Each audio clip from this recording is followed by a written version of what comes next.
वाह प्रगट्यो मर्द अगमड़ा, वरेआम अकेला।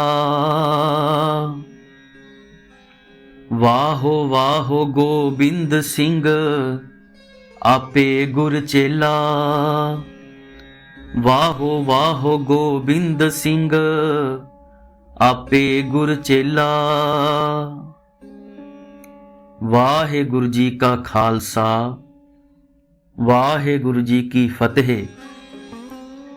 श्री गुरु कलगीधर चमत्कार प्रथम भाग अर्थात जीवन चरित्र साहिब श्री गुरु गोबिंद सिंह जी, जैसा कि उनके चरणों को प्राप्त पुरुषों के द्वारा विदित हुआ।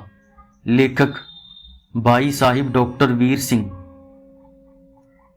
प्रकाश किया संत कवि भाई साहिब डॉक्टर वीर सिंह जी की इस रचना श्री गुरु कलगीधर चमत्कार को हिंदी पाठकों के सम्मुख प्रस्तुत करते हुए हमें अति हर्ष हो रहा है। इस रचना का हिंदी में प्रथम प्रकाशन 1970 में हुआ था। मूल रूप में श्री गुरु कलगीधर चमत्कार पंजाबी में 2 भागों में प्रकाशित है। हिंदी में इस रचना के 4 भाग बना दिए गए हैं। भाई साहिब डॉक्टर वीर सिंह जी पंजाबी साहित्य के एक महान साहित्यकार हैं, जिन्होंने पंजाबी काव्य एवं भाषा को उन्नति के शिखर पर पहुंचा दिया। श्री गुरु कलगीधर चमत्कार भाई साहिब की एक महान रचना है। इसमें श्री गुरु गोबिंद सिंह जी का जीवन वृत्तांत है। भाई साहिब की इच्छा थी कि समानता के उपदेशक, ईश्वर प्रेमी, जगत तारक गुरु गोबिंद सिंह जी की जीवन लीलाओं एवं उपदेशों को पंजाबी भाषा से अपरिचित अन्य भारतवासियों तक पहुंचाया जाए। इसी दृष्टि से भाई वीर सिंह साहित्य सदन की ओर से यह प्रयास किया गया है। अनुवाद मूल रचना की अपेक्षा में कठिन कार्य है, पर इसको सफल बनाने के लिए भरसक यत्न किया गया है। पुस्तक की भाषा और शैली अत्यंत सरल रखी गई है, जिससे साधारण पाठक भी पूरा लाभ उठा सके। बहुत सीमा तक मूल लेखक की ही भाषा ले ली गई है। मूल रचना में आए प्रचलित फारसी और अरबी के कुछ शब्द भी लिए गए हैं। गुरबानी की प्रामाणिकता को बनाए रखने की दृष्टि से उन्हें गुरमुखी में ज्यों का त्यों देवनागरी यानी हिंदी लिपि में दे दिया गया है। हमारा विश्वास है कि भाई साहिब वीर सिंह जी की मूल रचना का यह अनुवाद हिंदी पाठकों को भी उसी तरह उत्प्रेरित करेगा जैसे कि यह पंजाबी पाठकों को करता आया है। Doctor Jaswant Singh, honorary general secretary, भाई वीर सिंह साहित्य सदन, नई दिल्ली। भाग 1 हेमकुंट से सचखंड को। एक ठिकाना है हेमकुंट शब्द श्रृंग। इसे सतर श्रृंग भी कहते हैं। इसकी सैकड़ों चोटियां हैं, पर विशेष रूप से 7 हैं जो शोभायमान हो रही हैं। 7 ही बर्फ के कारण मानो चांदी के कलश बन रही हैं। अमृत बेला का चंद्रमा लोप हो रहा है, वो फूट रही है। आकाश आज निर्मल है। पूर्व की ओर लाली फैल गई है। इस लाली का अक्ष बर्फ की चोटियों पर पड़ रहा है। सूरज का गोला सारा का सारा बाहर निकल आया है, अब ऊंचा हो गया है। सभी चोटियां सोने की तरह चमकने लगी हैं। उधर सूरज की किरणें, इधर सूरज की किरणों के प्रतिबिंब का आदान प्रदान आपस में एक सुनहरी दृश्य उपस्थित कर रहा है। बर्फानी चोटियों के नीचे बीच में एक नीली जगह है जो समतल है। इस जगह पर एक पानी की झील है। बर्फ के बीच करतार की कुदरत को देखो कि झील में से पानी की एक धारा निकलकर कई मील दूर जाकर अलकनंदा में जा मिलती है। अचरज देखो कि बर्फों में इस झील का पानी स्थिर नहीं बल्कि बीच में से निकलकर बहता है और बर्फ जितना ठंडा भी नहीं। ना जाने नीचे कोई गर्म चश्मा है जो पानी को बर्फ की अपेक्षा में कुछ गर्म रखता है। इस बर्फानी जगह पर पानी के कई और झरने हैं। यहाँ गुफाओं जैसी कई जगहें भी हैं। पुराने समय में तप करने वाले तपस्वी यहाँ आकर रहते थे। इस स्थान की बर्फ गर्मी और बरसात में पिघलने लगती है। नाना प्रकार के फूल खिलते हैं। तपस्वी लोग जाड़े के दिनों में नीचे पंडकेश्वर तथा निकटवर्ती स्थानों में रहते हैं और गर्मी और बरसात के दिनों में इस घाटी में तपस्या करते हैं। पहाड़ की चोटियों पर गर्मी सर्दी में सूरज की लाली कुछ ऐसे प्रतिबिंबित होकर पड़ती है कि लाली का जलवा सभी चोटियों को पिरो लेता है। आज सूरज काफी चढ़ आया है, पर हम क्या देखते हैं कि एक गुफा के भीतर एक लंबे पतले शरीर वाला तपस्वी नेत्र मूंदे समाधिस्थ है। शरीर के ऊपर नाम मात्र मांस है। सूक्ष्म सा पिंजर दिखाई दे रहा है। ऊपर त्वचा का मानो लेप सा हो रहा है, पर इस हालत में भी कांति तेजपूर्ण और आभापूर्ण है। बड़ा उग्र तप किया है। सोच मंडल के पार कर गए हैं। लोलीन रहते हैं, पर अभी दुई को मिटाकर उसके एक रूप में एक रूप हो जाना चाहते हैं। जिसने अपने आरूप रूप में से उनको रूप मान करके फिर किसी हुक्मी चोज द्वारा तप करने में लगाया था। देखो, आसमानी हवाओं के अकबरे जुड़ जुड़ कर फिर इकट्ठे हो रहे हैं और सूरज फिर खो गया है। पत्थर पहाड़ सभी एकाग्र हैं। आवाज तक नहीं है। उधर तपस्वी जी की सूरत चली है। ज्यों जल में जल आए खटाना, त्यों ज्योति संग ज्योत समाना। सूरत रस रंग के देश में गई, आनंद घर पहुंची, अंत और अनंत की सीमा पर पहुंची। पहले भी कई बार पहुंची थी, पर आज अनंत में से कोई हिलोर उठी। ऐसी उठी कि अंत के अणु से खींचकर अनंत में ले गई। अनंत के स्थान का पता अंत वाली जिह्वा से बताना, अंत वाले कानों से सुनना और अंत वाले मन द्वारा समझना कठिन है। पर हमारे मतानुसार उसका वर्णन कुछ इस प्रकार हो सकता है। जाने वाले महापुरुष को यह तजुर्बा हुआ कि अनंत कोई निर्जीव और जड़ नहीं, पर चेतना है।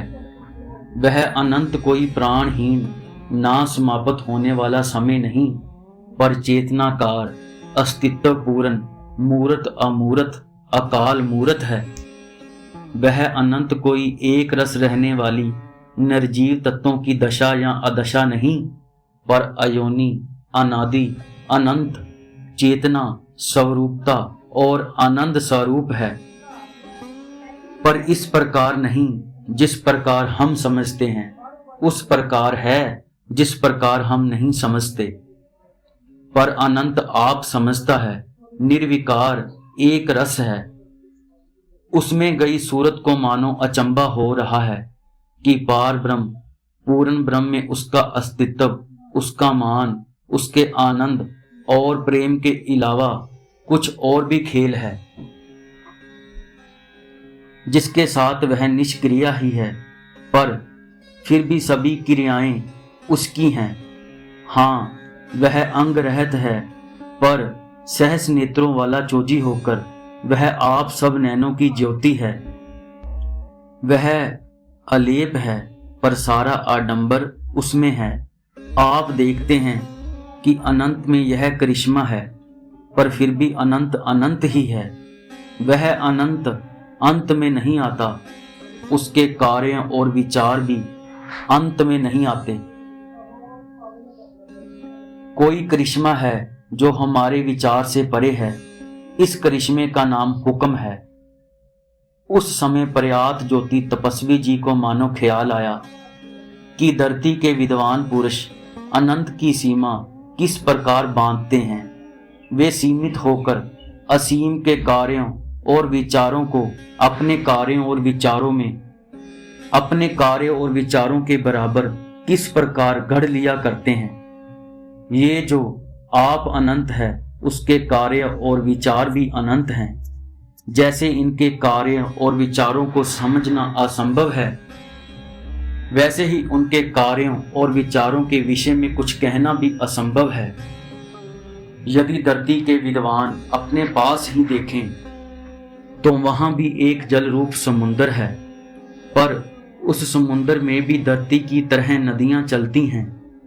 उस एक समुद्र में जो सिर से पैर तक जल ही जल है, अनेक तरह की लहरें चलती हैं, फिर वे सब समुद्र रूप हैं। इसी तरह इस अनंत में सब कुछ अनंत ही अनंत है, पर देखो बीच में एक खेल हुक्म है, वह भी अनंत है। आप सच है और उसके कार्य और विचार भी सत्य रूप हैं। सत्य रूप और हुक्म दोनों ही अकथनीय हैं। इस अचंभे के बाद आप देखते हैं कि यह हुक्म कह रहा है कि तू मृत्यु लोक में जा और वहां जाकर चढ़ती कला वाले मनुष्य को सफल कर। आप होकर बताकर सिखा, सिवा कर मुकम्मल खालसा कर दे, जो चढ़ती कला के आदर्श का नमूना हो। मैंने जिस मनुष्य को धरती का सरदार बनाया था, वह अब गिर रहा है। तू नमूना बनकर दिखा, गुरु बनकर सिखला, पिता होकर अपने बल और प्यार से पालन कर, जिससे यह धरती सुखी होवे। यह हुक्म सुनकर मानो आप हैरान हुए। जन्मों तक तपस्या करके, महाकाल अकाल का आराधन करके आज अकाल आदेश अनंत पूरन में निवास मिला था, पर आज ही अकाल अनंत में से हुक्म का करिश्मा कहता है, मृत्यु लोक में जाओ और काम करो, आदर्श मनुष्य पैदा करो, जिसको पैदा करने के लिए अनेकों लोग वापस लौट आए। उसे मैं करूं क्या? पर मैं कैसे करूं? पर हुक्म उल्टाना भी प्रेम नहीं, धर्म नहीं, संभव नहीं। अंत्य यहां से ही यह मांग लेता हूं। आप जी ने अर्ज किया, हे अनंत, आपके हुक्म को जगत में बजा लाने वाला मैं कौन हूं? यदि तुम वहां मेरी मैं में चलकर निवास करे, यदि यह मिलाप जो आज हुआ है ना छिने, मैं में तुम और तुम में मैं रहें, यह अनंत जिसमें इस समय मैं पहुंचा हूं मुझ में रहे, जुदाई ना हो, और यह अनंत हर दशा में मेरा सहायक हो, तो आज्ञा पालन में तपस्वी तैयार है। हुक्मी ने कहा, मैं तेरे में, तू मेरे में। यह मेल, यह एकता सदैव स्थिर है, कभी टूट नहीं सकती। जगत में मैं तेरा सहायक हूं। जैसे वहां पिता पुत्र का सहायक होता है, वैसे ही मैं तेरा सहायक होऊंगा। हाँ, तेरे कर्म मेरे होंगे, तुझ में मेरी पवित्रता होगी। तुझे कोई कष्ट नहीं होगा, तू पुत्र होगा और मैं पिता होऊंगा। अब दोपहर हो आई थी। हेमकुंड की बर्फानी चोटियों के ऊपर सूरज गरम गरम किरणें भेज रहा था कि तपस्वी जी के नैन खुले। विस्मय पूर्ण है, अद्भुत है, परम अद्भुत है। रस भरे नैनों की पलकें खुलती हैं, बंद होती हैं। कभी तो उस अनंत की झलक का हिलोर आता है, कभी मन शांत हो जाता है, एक सुखदायी रस छा जाता है, और कभी कभी ठंडा शीतल पवन का झोंका भी शरीर को लगता है। घड़ी बर घड़ी इस तरह के रंग में रहकर आप उठे। हुक्म का नक्शा आंखों के सामने है। महाकाल अकाल के उग्र तपों के बाद अनंत की प्राप्ति और अनंत में विश्राम का संकल्प था, पर हुक्म कहता है, हेमकुंड का एकांत नहीं, मृत्यु लोक में जाओ, मृत्यु लोक के भी कठिन स्थान पर जाकर काम करो, आदर्श मनुष्य बनाओ जो सुखदाता हो जाओ। देखिए तो सही मृत्यु लोक में क्या है और कहां पर जाना है। तब आपने नजर उठाई, क्या देखते हैं कि हिंदुस्तान है, औरंगजेब तख्त पर बैठा है। प्रजा हिंदू मुसलमान अनेक मत मतांतरों की है। अंधकार छा रहा है, शिक्षा के द्वार बंद हैं, हिंदुओं में डर वहम कायरता छा रही है। मुसलमानों में जोर जुल्म अविद्या भ्रम का बोलबाला है। दीनदारों और पंडितों के झगड़े झगड़ झगड़ कर मरना जोरों पर है। सृष्टि कमजोर और निर्बल है। हाँ, प्रजा दुखी है, अत्यंत दुखी है। औरंगजेब दरबार में बैठा है। उसने अपने पिता को बंदी बना रखा है।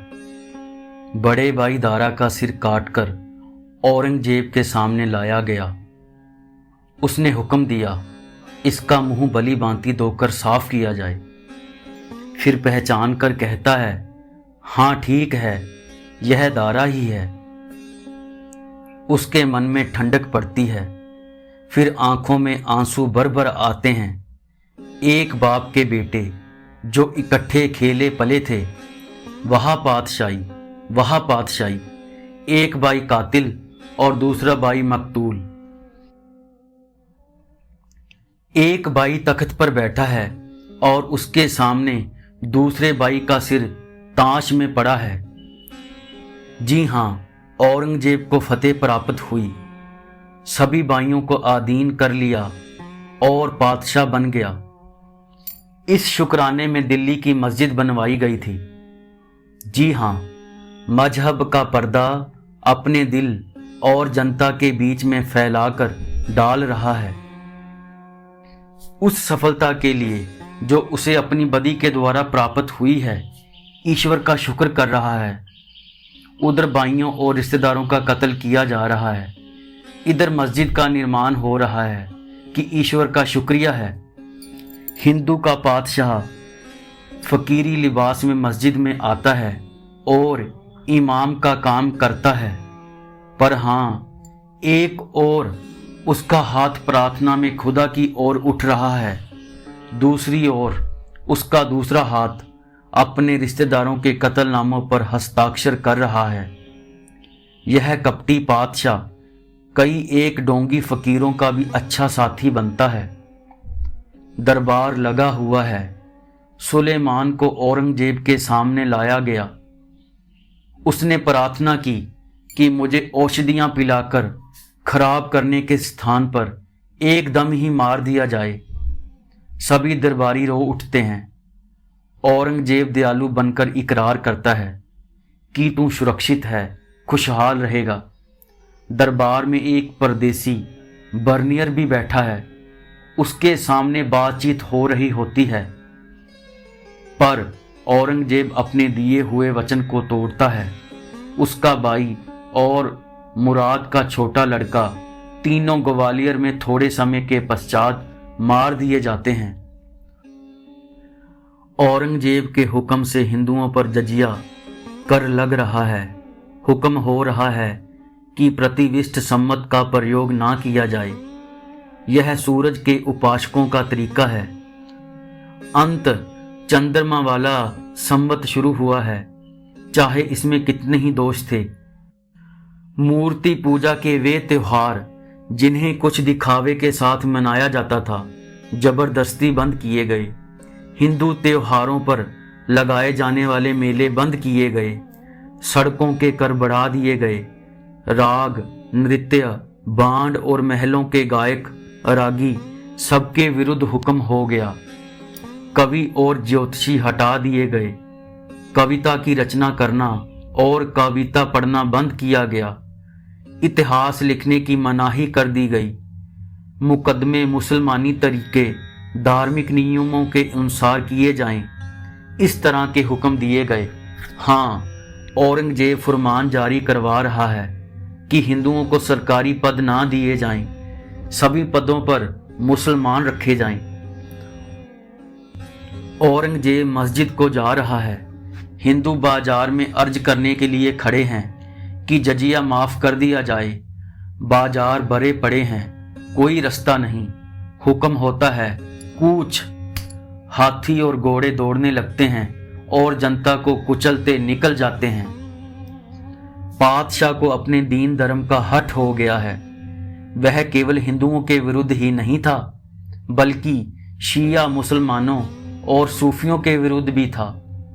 ललित कलाओं को नष्ट करने के लिए पातशाह ने लठ पकड़ ली थी और जनसाधारण की शिक्षा के प्रचार का कोई साधन नहीं था। यह हुआ ही करता है जब कोई पातशाह जबरदस्ती कोई एक फल तोड़ता है तो उसकी सेना बागों के बाग उजाड़ देती है। जब औरंगजेब पातशाह ने हिंदुओं के बड़े बड़े मंदिर गिरवाकर वहां पर मस्जिदें बनवा दी तो उसके सूबेदारों, गवर्नरों और छोटे छोटे अफसरों के इलाकों में होने वाले अन्याय का अनुमान कैसे लगाया जा सकता है। इस तरह जो कुछ देश में हो रहा था और जो कुछ आगे होने वाला था, वह सब कुछ तपस्वी जी ने देख लिया। आपने देख लिया कि एक ओर तो तृष्णापूर्ण मनों को भय, वैर और अविद्या ने निकम्मा और कायर कर दिया है। दूसरी ओर तृष्णा ने लोगों को निर्दयी और अन्यायी बना दिया है।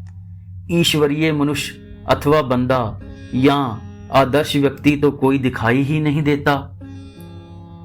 एक मनुष्य का नमूना अथवा वाहेगुरु वांछित नमूने का मनुष्य अथवा ऐसा नमूना जिस प्रकार के मनुष्य को करतार स्वयं चाहता है वैसा बनाकर दिखाना, यह महाकठिन काम तपस्वी जी ने अपने आगे देखा। प्रजा के मनों का नक्शा, कमजोरी, गिरावट और पातशाह के मन का नक्शा, तंगदिली, सख्ती, जोर, भय देना और जलना बुनना, यह सभी कुछ देखा। आप सोच में पड़ गए कि अनंत की प्राप्ति पर हमारे लिए कितना कठिन काम आ गया है, पर हुक्म का उत्साह आपको तैयारी में लगा रहा है। सूरत अनंत के चरणों में लगी है और बल का तेज जो आप में है वह आपको किसी झिझक अथवा भय में नहीं डाल रहा। यह है हुक्म में अहंकार से मुक्त अवस्था। सूरज ढल रहा है पानी की झील के पास, जो कि 1 मील के लगभग होगी। एक समतल स्थान पर एक शिला है जहां पर तपस्वी जी बैठे हैं और तपस्वी आ रहे हैं। अच्छा समागम बन गया। इनमें एक जोगीनाथ जी आकर बैठ गए थे। वे बोले, तपस्वी जी, हम सभी यहाँ आपको शिरोमणि मानते हैं। आपके ऊपर कोई अदेशी अनुग्रह है। आप समदर्शी हैं, आप उग्र तपस्वी हैं। मैंने आज अपनी समाधि में देखा कि आप किसी महान परम पद पर पहुंचकर फिर मोह माया में आ गए हैं और आपको उपकार की माया का संकल्प हो उठा है और आप लोक में राजा बनने की इच्छा कर रहे हैं। हम आपका सत्कार करते हैं, पर यदि यह सत्य है कि आप अपने आप को इस माया से बचा लीजिए। माया बहुत प्रबल है जो हमें यहाँ पर महाकठिन वनों और एकांत पर्वतों में भी नहीं छोड़ती। तब तपस्वी जी बोले, हे योगीनाथ जी, मैंने पार ब्रह्म पूर्ण ब्रह्म का मिलाप प्राप्त किया है, पर मैंने देखा है कि वह आकार तो हुक्म है, किसी अचेतन का अस्तित्व नहीं है। मुझे उस हुक्म वाले मालिक के हुक्म में यह काम करने की आज्ञा हुई है, जिसके आगे मैंने अदब, सत्कार, लाड, प्यार और आज्ञाकारी वाला इनकार भी सोचा था। मेरा मन उस अनंत के रस को छोड़ने को भी नहीं करता, क्योंकि उस समर्थ हुक्म के साथ मर्जी के स्वर को एक स्वर किए रखना ही धर्म है।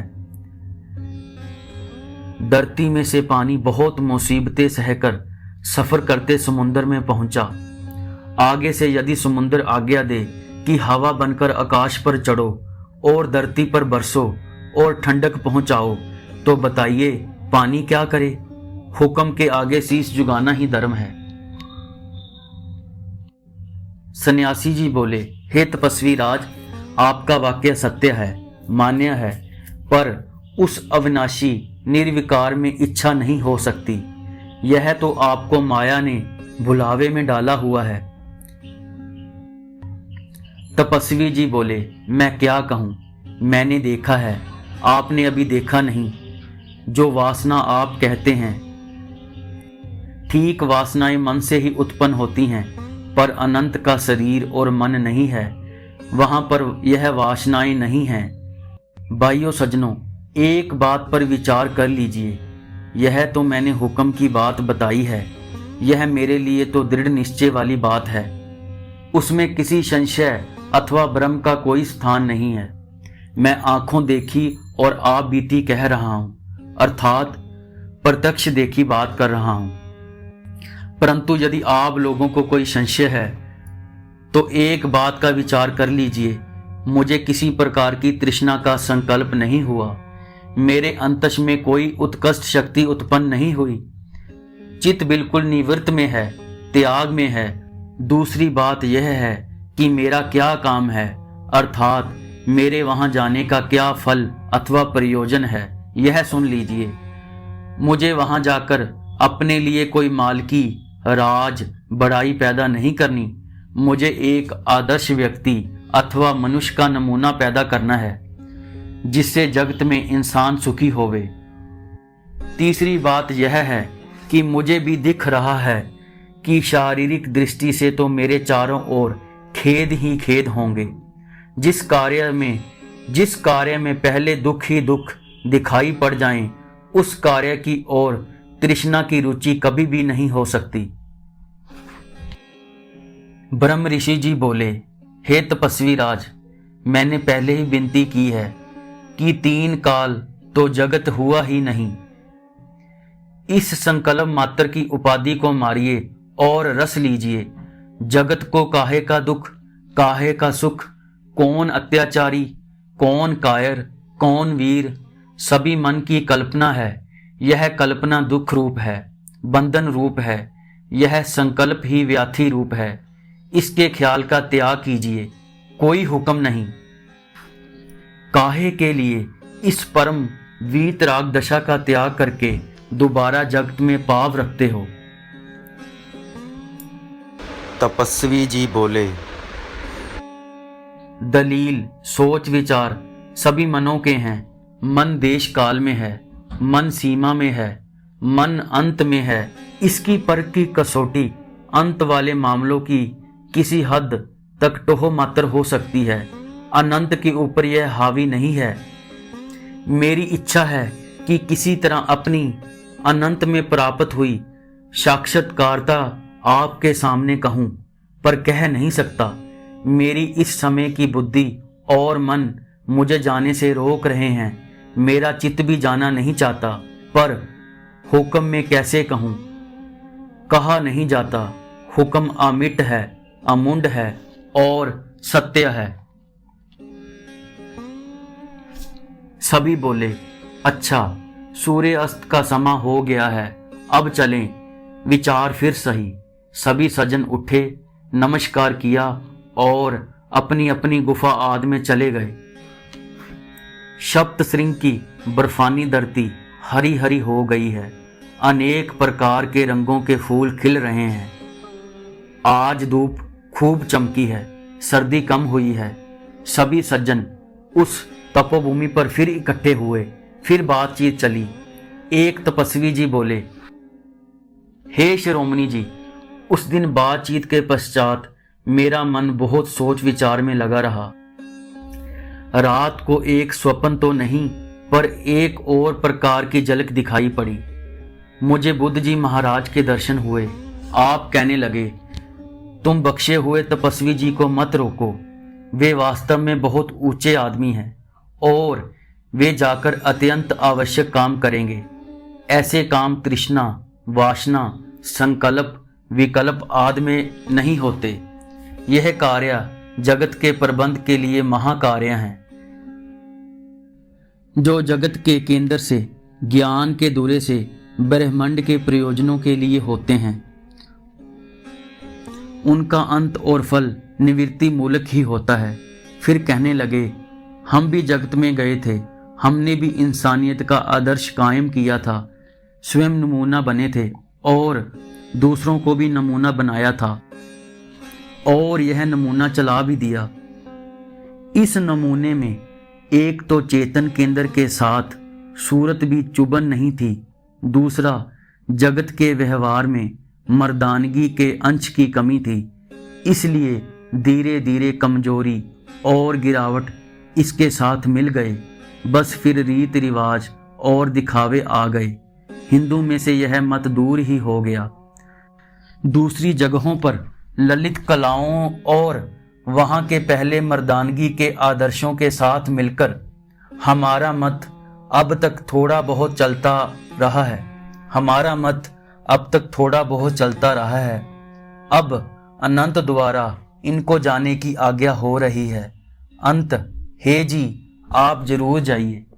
बुद्ध जी कहते थे कि श्री गुरु नानक देव जी के नाम से गुरु ज्योति जगत में जाकर आदर्श कार्य काम कर रही है। तृष्णा से रहित मर्दानगी में रहकर इंसानियत के नमूने का मनुष्य तैयार हो रहा है और वह फल फूल रहा है, परंतु अत्याचारी लोग इस नमूने को निर्मूल कर रहे हैं, क्योंकि उन जालिमों का अपना नमूना जोर जुल्म का है, इंसानियत को बह के नीचे दबाकर कुचलता है। दूसरी ओर जो नया नमूना रूपधारी हुआ है, उसके मारे जाने का भय है। उसमें निर्भयता तो है, मर्दानगी का थोड़ा सा रंग और चढ़ाया जाना है।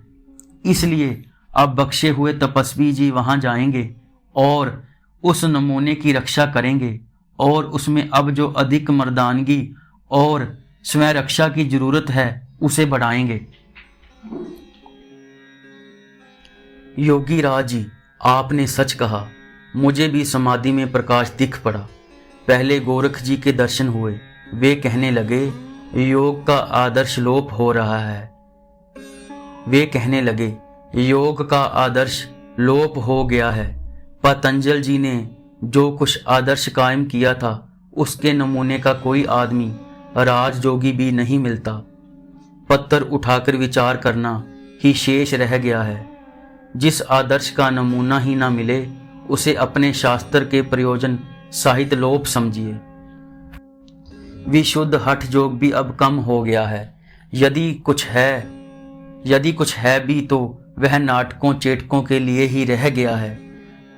जगत की चाल भी और ढंग की हो रही है, इसलिए किसी बारी नमूने की आवश्यकता है और पुरुष विशेष जी की इच्छा है कि बख्शे हुए तपस्वी जी उस मर्द के नमूने को जाकर बचा लें जिसे गुरु नानक देव जी ने कायम किया है।